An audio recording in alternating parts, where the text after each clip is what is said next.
θέλουμε να δηλώσουμε την αγανάκτησή μας για το ότι φτάσαμε στο σημείο ο Μοχαμάντ Χασάν, ένας Αφγανός πρόσφυγας, ο οποίος εκρατείται στο στρατόπεδο συγκέντρωσης της Κορίνθου από πέρυσι το Σεπτέμβρη, αυτή τη στιγμή να βρίσκεται στο Σιμανόκλειο και να χαροπαλεύει.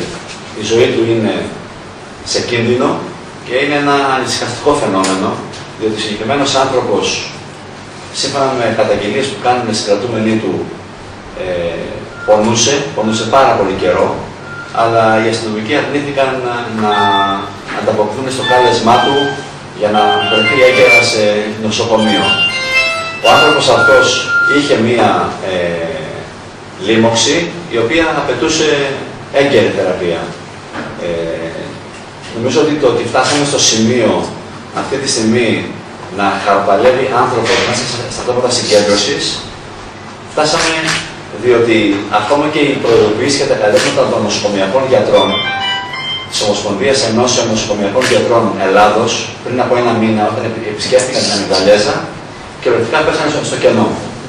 Το Υπουργείο Δημόσιας Τάξης και η Ελληνική Αστυνομία δεν πήραν απολύτως κανένα μέτρο. Ενώ υπήρχαν οι προειδοποιήσεις ότι κινδυνεύουν ζωές μέσα στα στρατόπεδα συγκέντρωσης, είχαμε νεκρούς σε αστυνομικό τμήμα, στα Γρεβενά συγκεκριμένα.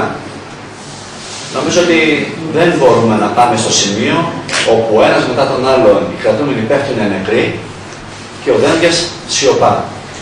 Για μας υπάρχει συνενοχή του Υπουργείου Προστασίας του Πολίτη, είναι συνάνοχος ο Δένδιας για αυτά τα εγκλήματα τα οποία διαπράττονται μέσα στις φυλακές αυτή τη στιγμή. Ζητάμε να αποδοθούν ευθύνες εκεί που ανήκουν και στο Υπουργείο και στην ελληνική αστυνομία. Ζητάμε να κλείσουμε εδώ και τώρα τα στρατόπεδα συγκέντρωσης.